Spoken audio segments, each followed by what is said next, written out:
ഞാൻ ഹിന്ദു ആണെങ്കിലും ധർമ്മങ്ങളാണ് അറിയാം. ഹീറാ ഗുഹയിലേക്ക് മുഹമ്മദ് നബി പോവുകയാണ്. ഒരു പ്രാവശ്യം പോയി. പിന്നെ എനിക്ക് ശരീരത്തിന് കണ്ടോ അത് തൊട്ട് പറയുന്നത് എനിക്ക് തോൾമയത്തുണ്ട്. ഒരു പ്രാവശ്യം പോയി, അന്നേരം അങ്ങോട്ട് കിടക്കാൻ കഴിയുന്നില്ല. രണ്ടാമതും പോയി, പിന്നെയും കിടക്കാൻ കഴിയില്ല. അന്നേരം ഭാര്യ പറഞ്ഞ നിങ്ങൾ പോകണമെന്ന്. അങ്ങനെ പിന്നെ പോയപ്പോൾ അത് കിട്ടിയത്. നിങ്ങളിതൊക്കെ എവിടുന്ന പഠിച്ചത്? ഇതെങ്ങനെ അറിവ്? ഞാൻ ബൈബിൾ അല്ല ഇത് വായിച്ച മലയാളത്തിലെ ഖുറാൻ നിങ്ങൾ വായിച്ച്? അസ്സലാമു അലൈക്കും. സലാം. പേരെന്തേനു? ശ്രീനിവാസൻ. 50 വയസ്സായി. മാഷാ അല്ലാഹ്. എരണിക്കല്.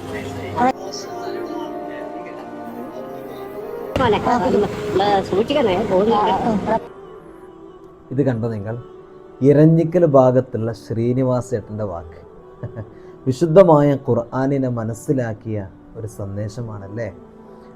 സത്യം പറഞ്ഞാൽ വിശുദ്ധ ഖുർആനെ മനസ്സിലാക്കുന്നവരൊക്കെ ഇങ്ങനെയാണ്.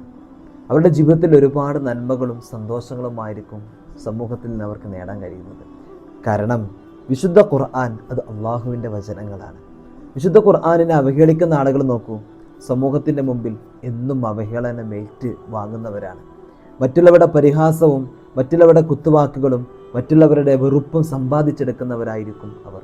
നേരെ മറിച്ച് വിശുദ്ധ ഖുർആനിനെ, പരിശുദ്ധ ദീനിനെ അംഗീകരിക്കുന്നവരുണ്ടെങ്കിൽ ഏത് മതത്തിൽപ്പെട്ടവനായാലും ഏത് സംസ്കാരത്തിൽപ്പെട്ടവനായാലും അത് അവൻ ഏറ്റവും ഉന്നതിയിൽ നിന്ന് ഉന്നതിയിലേക്ക് എത്തുന്നത് നമുക്ക് കാണാൻ കഴിയും.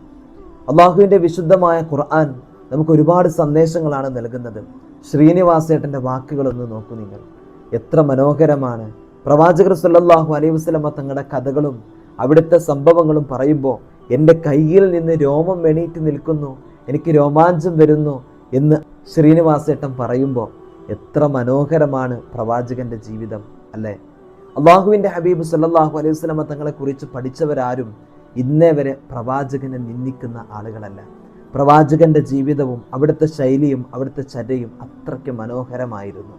നമുക്ക് ഒരുപാട് ഗുണപാഠങ്ങൾ പ്രവാചകൻ്റെ ജീവിതത്തിൽ നിന്ന് ലഭിക്കാനുണ്ട്. പ്രവാചകൻ്റെ ഓരോ ഉപദേശങ്ങളും നമുക്ക് എടുത്തു നോക്കിയാൽ നമ്മുടെ ആയുസ് മുഴുവനും നമുക്ക് വലിയ ഉപദേശമാണ്, മോട്ടിവേഷനാണത്. നമ്മുടെ ജീവിതത്തിൽ പ്രവാചകൻ്റെ ജീവിതം എടുത്ത് നമ്മൾ പരിശോധിച്ച് നമ്മൾ അതുപോലെ ജീവിക്കുകയാണെങ്കിൽ സമൂഹത്തിൽ ഉന്നതിയിൽ നിന്ന് ഉന്നതിയിൽ നമുക്ക് എത്താൻ കഴിയും. പ്രവാചകൻ ഭാര്യമാരോട് പെരുമാറിയിരുന്നത്, കൂട്ടുകാരോട് പെരുമാറിയിരുന്നത്, തൻ്റെ സമൂഹത്തോട് പെരുമാറിയിരുന്നത്, തൻ്റെ മറ്റു ബന്ധപ്പെട്ടവരോട് പ്രവാചകൻ്റെ പെരുമാറ്റം കുട്ടികളോടും വൃദ്ധരോടും എങ്ങനെയായിരുന്നു, തൻ്റെ അനുയായികളോട് എങ്ങനെയായിരുന്നു.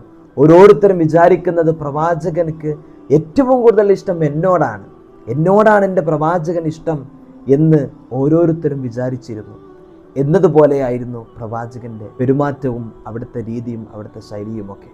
എന്നാൽ ശ്രീനിവാസേട്ടൻ ഈ ഒരു കാര്യം പറയുമ്പോൾ ആ ഒരു തുളുമ്പൽ, പ്രവാചകനോടുള്ള സ്നേഹത്തിൻ്റെ തുളുമ്പൽ, വിശുദ്ധ ഖുർആനിൻ്റെ ആ തുളുമ്പൽ അദ്ദേഹത്തിൻ്റെ മുഖത്ത് നമുക്ക് കാണാൻ കഴിയുന്നുണ്ട്. അദ്ദേഹം ഒരു സെക്യൂരിറ്റി ജീവനക്കാരനാണ് അല്ലേ.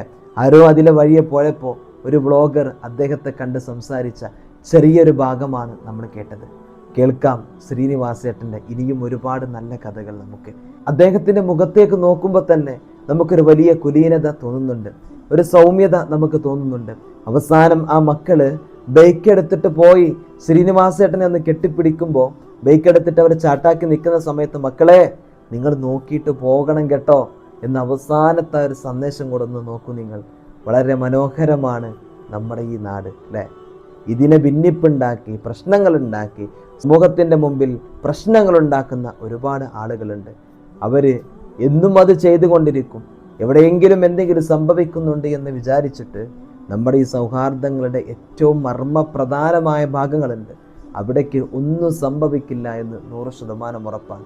അത് സംഭവിക്കാത്തത് കൊണ്ടാണ് മനുഷ്യർ തമ്മിലുള്ള സൗഹൃദവും സൗഹാർദ്ദവും സ്നേഹവും വാത്സല്യവും ഒക്കെ ഇന്നും നമ്മുടെ നാടുകളിൽ നിലനിൽക്കുന്നത്.